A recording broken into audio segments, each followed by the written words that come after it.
धाकड़ खबर, बेखौफज़ुबां, बेबाक अंदाज। धाकड़ खबर में आपका स्वागत है। मैं आपके साथ हूं अकरम रईस खान। कुछ तो नई बात नजर आती है हम में, कुछ तो नई बात नजर आती है हम में। आईना हमें देख के हैरान सा क्यों है। ये शेर उन आजम खान के बारे में पढ़ा है जो आजकल खूब शेर पढ़ रहे हैं जेल से बाहर निकलने के बाद। और सबसे अहम और चौंकाने वाली बात यह है कि मीडिया उनको गजब का एंटरटेन कर रहा है। वो मीडिया जो रात दिन आजम खान के बारे में बुरा बुरा दिखाता रहता था, वो ऐसा लग रहा है कि आजम खान पे मेहरबान सा हो गया है। आजम खान के दुख दर्दों की उसके बड़ी चिंता हो गई है। आजम खान को अखिलेश ने भाव नहीं दिया है, शिवपाल ने भाव नहीं दिया। आजम खान कहाँ और किस पार्टी में जाएंगे, आजम खान क्या कह रहे हैं, हर कोई अलग अलग जाकर आजम खान का इंटरव्यू कर रहा है। बहुत बड़े सवाल पैदा हो रहे हैं। इसी के साथ सवाल यह भी पैदा हो रहा है कि आखिर आजम खान क्यों कुछ क्लियर नहीं कर रहे हैं, क्यों कुछ गोल गोल बातें कर रहे हैं कि वो मायावती की पार्टी यानी कि बहुजन समाज पार्टी में जाएंगे, जिस पार्टी को लेकर उनकी लंबे समय तक तनातनी रही है अपने बोल बचनों के चलते। मायावती उनके खिलाफ बोलती रही है या वो मायावती को लेकर कुछ कुछ कहते सुनते रहे। इसके अलावा और भी कई सारे सवाल जो हैं वो आजम खान के बाहर आने के बाद पैदा हो रहे हैं, क्योंकि जिस तरीके से उनको जमानत दी गई है, तमाम मुकदमे बड़े बड़े उनके ऊपर लगाए गए, पुलिस भी जिस तरीके से उनके समर्थकों पर कार्रवाई कर रही है और आजम खान भी जिस तरीके से हड़का रहे हैं, वो तमाम चीजें जिस तरीके से मंजर आम पर आ रही हैं, उन सबको समझना बेहद जरूरी है। तो उन्हीं के आसपास अपनी बातचीत को रखने की कोशिश करेंगे। हमारे साथ फिर से एक बार जुड़ने जा रहे हैं तमकीन फैयाज साहब। रामपुर से हैं लेकिन उत्तर प्रदेश की राजनीति पर बड़ी पकड़ रखते हैं और आजम खान के बारे में तो आप उनको कह सकते हैं कि वो बहुत ही बारीकी से तमाम चीजों को देश के सामने रखते हैं। बहुत शुक्रिया सर वक्त देने के लिए। जी शुक्रिया अकरम साहब, बहुत बहुत। मैं पहला सवाल अगर ये करूं, क्योंकि हमने देखा पहले जमानत मिल गई, फिर कुछ दिन बाद बाहर रहे, फिर जेल में डाल दिए गए, फिर कब जेल में डाले जा रहे हैं आजम खान, ये सवाल करना क्या गलत होगा?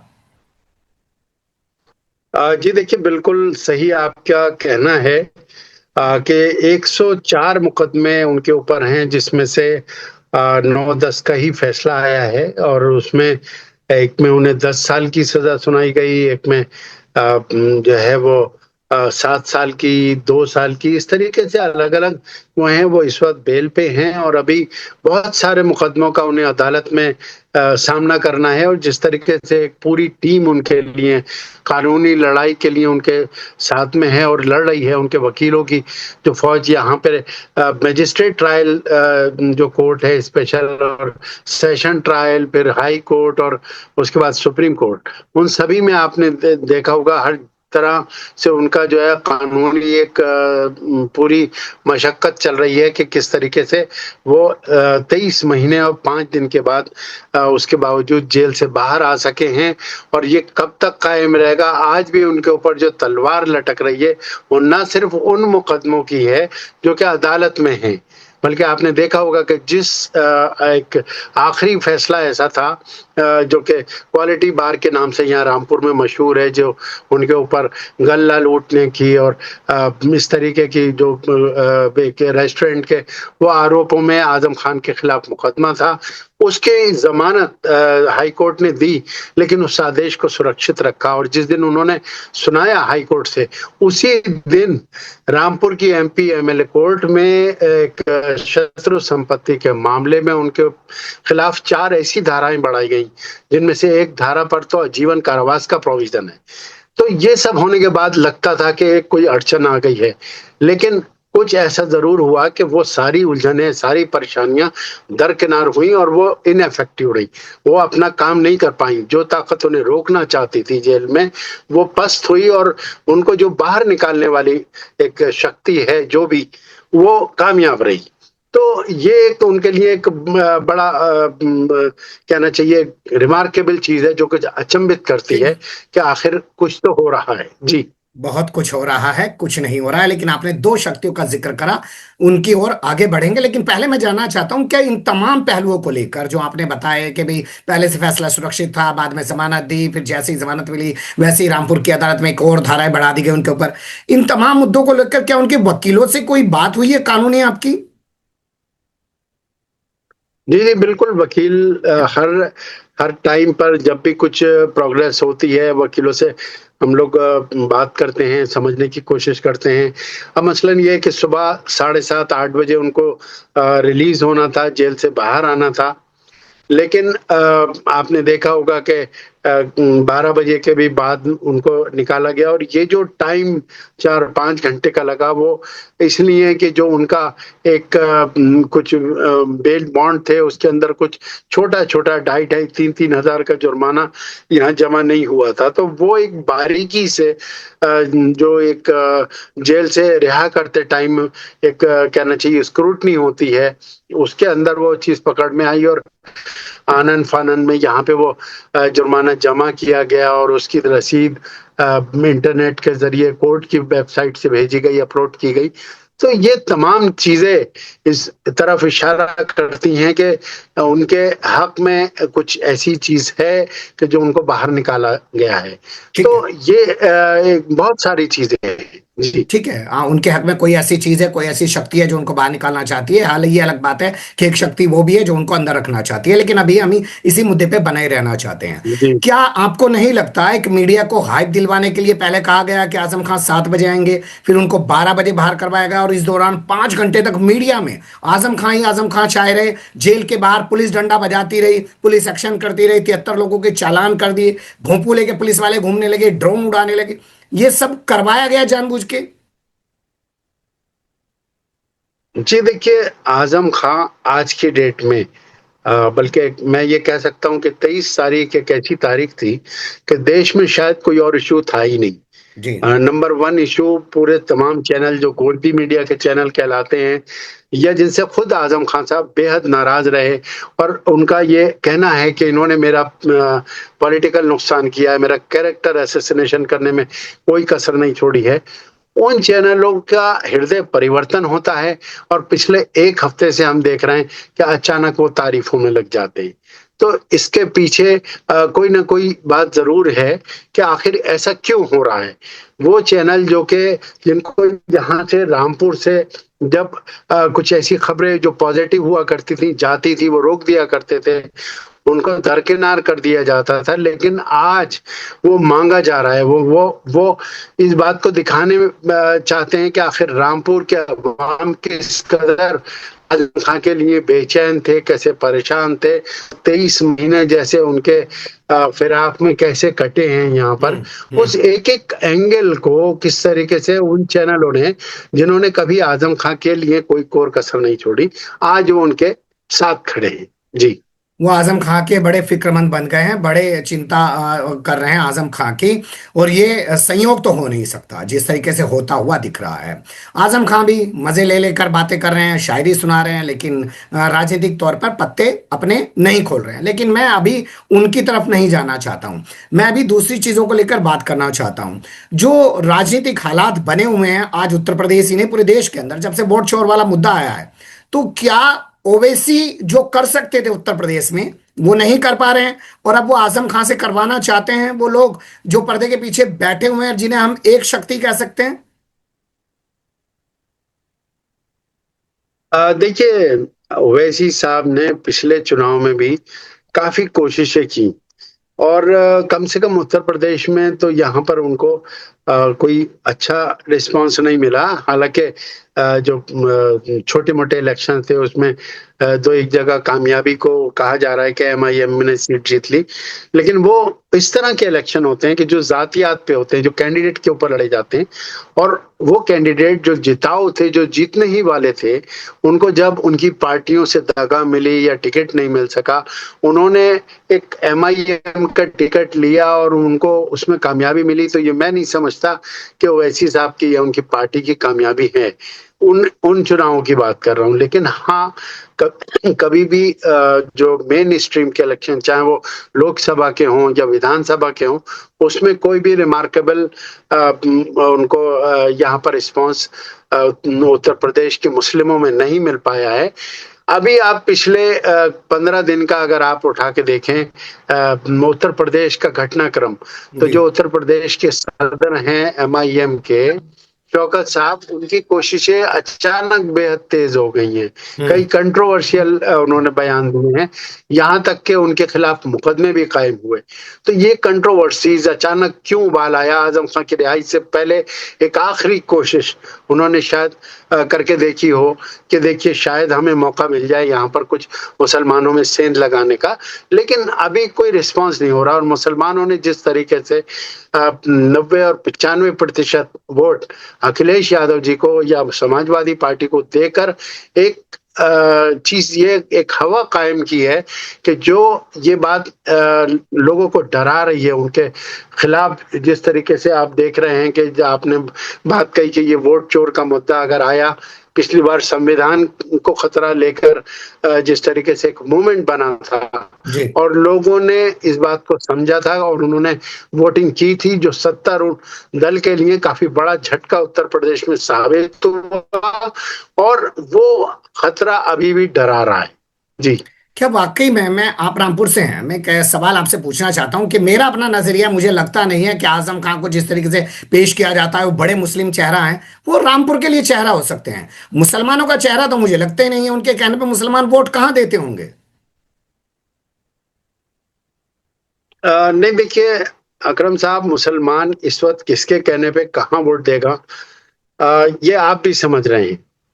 लेकिन ये जरूर है कि अगर लीडरशिप की हम बात करें तो समाजवादी पार्टी में जिस तरीके से उत्तर प्रदेश में कई बार समाजवादी पार्टी की सरकार रही और हर बार आजम खान साहब को जो है वो एक ऐसे वजीर का दर्जा हासिल था जिनके आगे मुख्यमंत्री भी फीका पड़ जाता था। अगर उनकी जिद है, उनके नाज और उनके नखरों की बात की जाए तो उनका रूठना और उनका मनाना ये एक खबरों का एक हिस्सा रहा है। और उन्होंने हर बार ये साबित किया है कि मैं अपनी हैसियत अलग रखता हूं और जब मैं चाहूंगा तो मैं मुख्यमंत्री को भी झुका के दिखा दूंगा। हालांकि अखिलेश यादव जी का जब दौर आया, सरकार गुजरने के बाद कुछ ऐसे घटनाक्रम हुए जो आप 2012 से 17 की सरकार मानेंगे, वो एक आखिरी वक्त था जब तक हम कह सकते हैं कि सियासत में जो टीपू साहब हैं, वो टीपू थे। और उसके बाद में अब आज वो मैच्योरिटी के जिस तरीके से करीब जाते जा रहे हैं, उन्होंने ये साबित करने की कोशिश की है कि आजम खान साहब के बिना मैं मुस्लिम वोट ले सकता हूँ। अब वो कैसे उन्होंने करके दिखाया, उन्होंने कैसे मुहिबुल्ला जो मौलाना है उनको रामपुर से टिकट दिया, आजम खान साहब की मर्जी के खिलाफ दिया, और न सिर्फ ये कि उनको जिताया बल्कि उनको आजम खान के सीने पर यहाँ बिठा रखा है। और वो जब चाहते हैं उनका एक मजाक भी बना देते हैं और जब चाहते हैं वो खामोशी इख्तियार करके उनको इस तरीके से रखते हैं कि हाँ, ये इस रामपुर में जहाँ पर कभी आजम खान साहब की तूती बोलती थी, खासकर समाजवादी पार्टी में उनके खिलाफ, तो मुख्यमंत्री भी या पार्टी का जो नेता है वो भी कुछ रामपुर के मामलात में दखल अंदाजी नहीं करता था। आज यहाँ पर दो गुट हैं और वो दोनों गुट अलग अलग हैं, ना वो यहाँ आते हैं ना ये लोग वहां जाते हैं, दोनों समाजवादी पार्टी में। जी हैं दोनों समाजवादी पार्टी में, लेकिन ना एक इधर आ रहा है ना एक उधर जा रहा है। लेकिन इसी के साथ सवाल और भी आ जाते हैं कि अखिलेश यादव को साइड कर देते हैं। क्या आपको नहीं लगता समाजवादी पार्टी के अंदर जो मुस्लिम लीडरशिप है वो भी चाहती है भाई आजम खान बस करो यार, छोड़ो? देखिए कोई नहीं कह सकता इस बात को, क्योंकि आपने देखा कि जिस तरीके से जेल से रिहाई के वक्त आजम खान का एक दर्द छलका और उन्होंने जो बात कही कि मैं अगर बड़ा नेता होता तो मुझे कोई बड़ा नेता लेने आता, रिसीव करने आता, ये सीधा कटाक्ष था अखिलेश यादव जी के लिए। और खुद शिवपाल जी जो कि आखिर वक्त तक एक र्यूमर था या एक खबर थी जो कही गई कि उनको जब जेल से रिहा होंगे तो शिवपाल जी वहां पहुंचेंगे, लेकिन आपने देखा कि सिवाय रुचि वीरा जी जो कि मुरादाबाद से समाजवादी पार्टी के टिकट पे एमपी बनी है, और कहा जाता है कि ये टिकट कहा क्या जाता है ये तो सभी को मालूम है कि ये आजम खान साहब की वजह से उनको टिकट मिला। और आखिरी वक्त तक अखिलेश चाहते थे कि एसटी हसन जो कि इससे पहले एमपी थे उस वक्त समाजवादी पार्टी से, उनको ही कंटिन्यू किया जाए। लेकिन आजम खान साहब ने जिस तरीके से रुचि वीरा का नाम पेश किया, अब वो क्यों किया, क्या एसटी हसन साहब से नाराजगी की वजह से किया या रुचि वीरा जी की मोहब्बत में किया, ये एक अलग मसला है। लेकिन उनके कहने पर फिलहाल पार्टी ने टिकट दिया, वो जरूर वहां गई लेकिन कोई और समाजवादी पार्टी का बड़ा नाम, बड़ा चेहरा उसने कोई ज़हमत नहीं की। आपने देखा होगा खबरों में कि अखिलेश यादव जी अचकन का या शेरवानी का नाम देते रहे और एक दुकान का टेलर साहब की उनका उद्घाटन करने पहुंचे। उन्होंने सॉलिडेरिटी दिखाई, मुस्लिम समाज के दबे कुचले छोटे दर्जे के प्रोग्राम को उन्होंने अटेंड किया और अपना बड़कपन दिखाया, लेकिन साथ साथ ये भी साबित किया कि इसकी अहमियत मेरे लिए ज्यादा है उसके मुकाबले के जो एक ऐसा शख्स जो कि समाजवादी पार्टी का फाउंडर मेंबर है, जो कि पिछले 23 महीने के बाद जेल से निकल रहा है। इससे पहले भी 27 महीना इसी पार्टी की वजह से वो जेल में जा चुका है। उसको रिसीव करने के लिए कोई एक डेलीगेशन आता समाजवादी पार्टी का, या खुद अखिलेश जी जो कि वहां से कुल 1.5 घंटे के फासले पर मौजूद थे, वो भी आ सकते थे। अगर जेल नहीं जाते तो जेल के बाद मुलाकात कर सकते थे वहां पर, लेकिन ये उनका सोचना है। उन्होंने अल्टीमेटली ये साबित करने की कोशिश की है, जिसमें काफी हद तक वो कामयाब रहे हैं, कि मैं समाजवादी पार्टी के नाम पर मुस्लिमों का वोट बिना आजम खान की मौजूदगी के भी ले सकता हूँ। जी, लगता भी ऐसे ही है। वो भी चाहते हैं कि आजम खान से शायद पीछा छूट जाए, लेकिन सिर्फ बयानबाजी करके दिखाने की कोशिश कर रहे हैं, जब हमारी सरकार आएगी तो हम पत्रकार से भी मुकदमा हटा देंगे, आजम खान से भी मुकदमा हटा देंगे। और शिवपाल यादव भी कह रहे हैं कि वो पुराने समाजवादी पार्टी के नेता हैं, वो कहीं जाने वाले नहीं हैं। लेकिन मैं आजम खान को छोड़ के, आपने रुचि वीरा का जिक्र किया, अगर उन्हीं के बयान पे आऊं, उनसे जब पूछा पत्रकारों ने तो कि वो क्या बसपा में जा सकते हैं, तो उन्होंने कहा बड़े नेता हैं, कहीं भी जा सकते हैं, तो क्या वो भी चाहती हैं चले जाएं? जी देखिए, समाजवादी पार्टी के मुस्लिम चेहरे जो जो भी हैं, आप देखिए आसपास के अगर कहें तो शफीकुर रहमान बख्श साहब का इंतकाल हुआ, उनके बेटे हैं यहाँ पर जो नवाब साहब हैं संभल के, इकबाल महमूद साहब वो हैं, या मंजूर अहमद साहब हैं जो कि मेरठ के हैं। ये सभी लोग आज, या मान लीजिए महबूब हैं, जो महबूब साहब पूर्व मंत्री अमरोहा के, कमाल साहब हैं, ये सभी लोग आजम खान से अच्छा खासे न सिर्फ के दूरी बनाते हैं बल्कि एलर्जी रखते हैं। मैं कह सकता हूं इस बात को कि वक्तन फवक्तन उन्होंने पार्टी में आजम खान से कोशिश की है कि हम क्या किसी सूरत से पीछे छुड़ा लें। और इन सभी लोगों का आप देखिए एक अमल होता है। देखिए आज आजम खान साहब से मिलने हाजी रिजवान जो कि एक एमएलए का इलेक्शन लड़े हैं, अभी आपने सुना होगा, बड़ा चर्चित इलेक्शन था उनका बिलारी का, जिसमें वो जो यहाँ पर एक कह सकते हैं 70% मुस्लिम आबादी की सीट में समाजवादी पार्टी का जो कैंडिडेट हारा, वो हाजी रिजवान साहब आज आजम खान साहब से मिलने आए थे। शायद उन्होंने ये सोचा होगा कि इनका और उनका दर्द एक सा ही है, क्योंकि जब आजम खान साहब जेल में थे तो एक मैसेज उनके नाम से यहाँ पर सर्कुलेट हुआ था और उसमें ये कहने की कोशिश की थी कि जो रामपुर में चुनावों में धांधलियों क्या जिस तरीके से की गई हैं, उन पर अगर समाजवादी पार्टी ने फर्म स्टैंड लिया होता, एक मजबूत तरीके से उसके खिलाफ एक एक्शन लिया होता और लड़ाई लड़ी होती, तो शायद बिलारी में हार का मुंह इस तरीके से पार्टी को नहीं देखना पड़ता। तो वो दोनों का दर्द एक है, तो वो जरूर आए हैं। लेकिन आज आजम खान साहब को जेल से आए हुए इतना वक्त गुजर गया, अगला दिन है, लेकिन और कोई नेता अभी तक यहाँ पर समाजवादी पार्टी का, जिनको कह सकते हैं आप आजम खान साहब की जो उनके अल्फाज हैं उनके हिसाब से कि बड़ा नेता कोई अभी तक नहीं आया। जी, बड़ा नेता कोई नहीं आया, और बड़े नेता हैं वो कहीं भी जा सकते हैं। तो अब बड़े नेता के बोल बचनों की बात कर लेते हैं। इस सवाल को क्यों गायब कर जा रहे हैं आजम खां के, क्या वो बसपा में जाएंगे, और सिर्फ बसपा को लेकर ही उनसे बात क्यों पूछी जा रही है? इस सवाल को मैं बड़ा करके आपसे समझना चाहता हूं। क्या फिर से एक बार दलित मुस्लिम एकता की हवा बना के मीडिया के जरिए जो है सत्ता हथियाना चाहती है 2027 में बीजेपी, ताकि बढ़िया से वोट कट जाए? देखिए जो मीडिया में खबरें हैं वो तो यही हैं जो आप कह रहे हैं। मीडिया में जो इक्वेशन पेश की जा रही है कि किस तरीके से समाजवादी पार्टी इस वक्त सीधा राइवल है और 1-to-1 फाइट में आप ये भी मानेंगे कि योगी आदित्यनाथ जी कितना भी बड़ा हिंदू चेहरा है। आज उनकी फॉलोअरशिप, उनके मानने वालों की, उनके भक्तों की तादाद कितनी ज्यादा भी क्यों ना हो, लेकिन 2017 के मुकाबले 22 में उनका ग्राफ नीचे था और 27 में अगर और उतना ही नीचे चला गया तो सरकार बचाना मुश्किल होगी। जी। ये मैं उनकी मकबूलियत की बात कर रहा हूं कि जितना ज्यादा उन्हें लोग चाहते हैं, उसके बावजूद आप अगर खाली चुनाव की इक्वेशन देखें, उनका ग्राफ नीचे आया है 22 में 17 के मुकाबले में। भारतीय जनता पार्टी का और 24 में तो कोई और बुरा हाल हो गया सर। इंक्रीमेंट नहीं हुआ। 24 में तो और बुरा हाल हो गया। नहीं, वो लोकसभा का इलेक्शन अगर आप हटा भी दें फिलहाल, ठीक है। वो तो बहुत ही बुरा हाल हुआ है, लेकिन अगर वो ना भी लगाएं तो ये अलार्मिंग है। इसको लेकर केंद्र में भी बैठे जो लीडरशिप है वो भी, और खुद योगी जी भी चिंतित होंगे, चाहे वो इस बात को ओपनली माने या ना माने।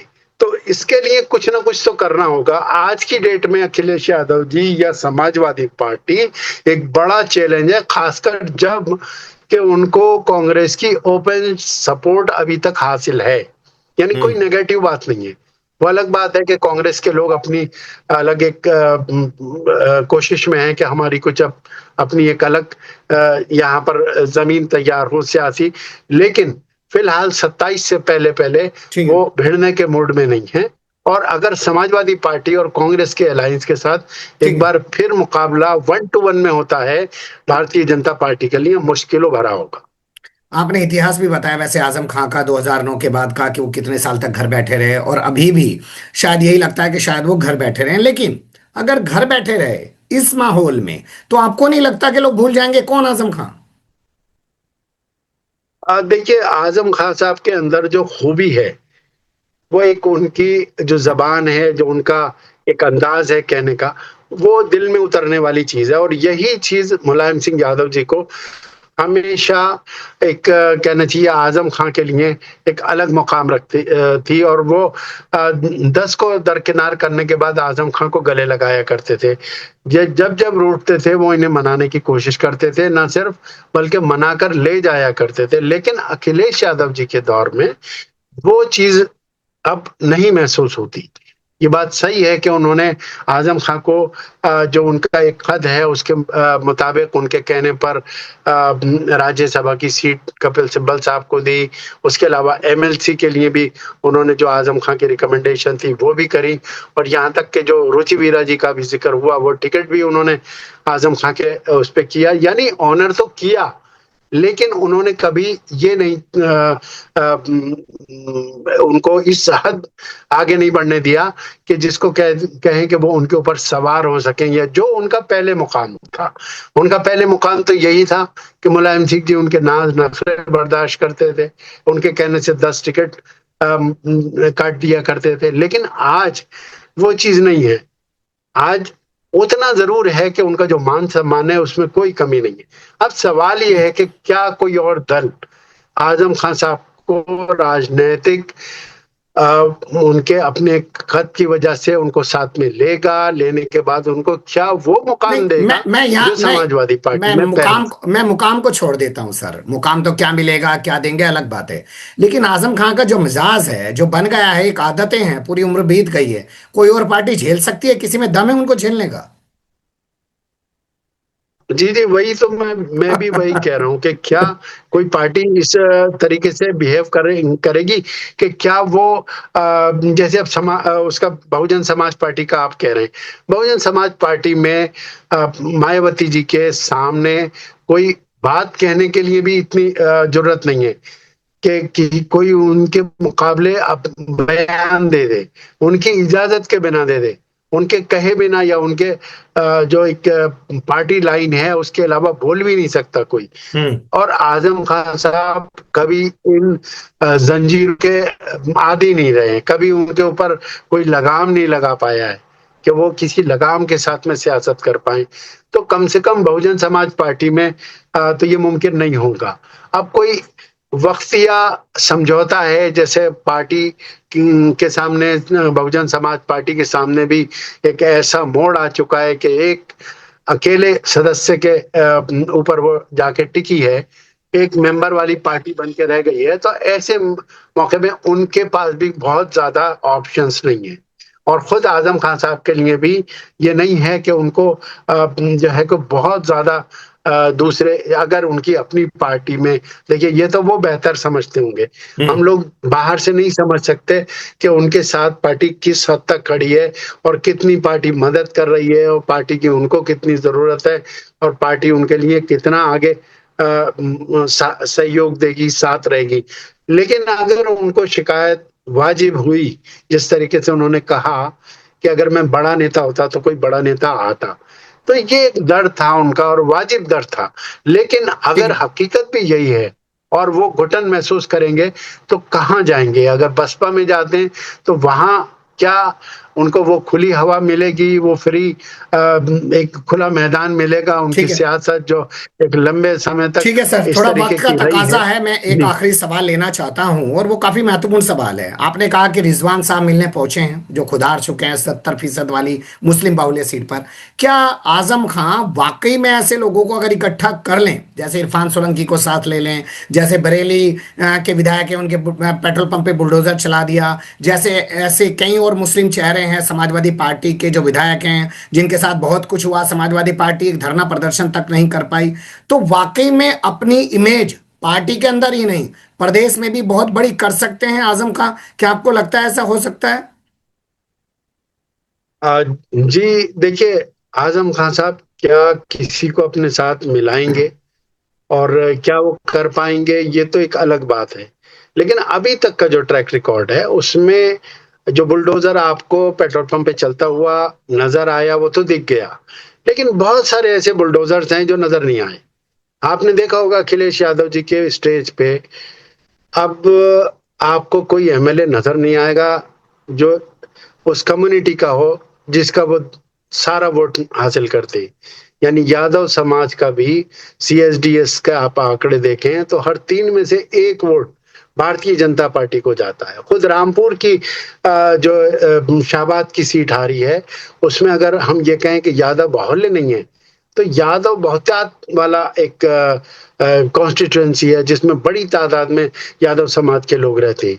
वहां पे समाजवादी पार्टी हार गई। तो जब वो यादवों में अपना पूरा विश्वास नहीं इकट्ठा कर पा रहे हैं, लेकिन मुसलमानों का 95% और 90% वोट उनको मिल रहा है, उसके बावजूद आप उनके स्टेज पर वो लोग नहीं दिखा पाएंगे जिनको आप कह रहे हैं कि वो उनके यहाँ बुलडोजर चल गया। खुद अब्दुल्ला आजम साहब जो कि बड़े अच्छे ओरेटर है, आप उन्हें देखिए, उनको अपने वालिद से तकरीर का एक जो आर्ट है वो मिला है, लेकिन क्या आपने कभी उनको समाजवादी पार्टी के लिए रामपुर के बाहर कैंपेनिंग में देखा?